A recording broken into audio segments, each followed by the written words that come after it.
Hello everyone, welcome back to our channel. In today's video, I'm going to show you how to get gems in Bingo Blitz app. It's a very simple and easy process and I'm going to guide you through how to do it. Let's get started. First of all, on your phone, launch the Bingo Blitz app. Once you're inside the app, make sure that you are logged in with your account.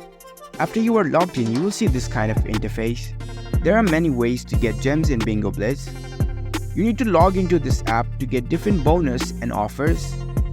If you log into this app daily, you'll get different prize on a daily basis, and you can even play a spinning game from where you might get gems. And another way to get gems is to buy gems from the gem store. In this interface, you can see the gem icon at the top left corner. Tap on it.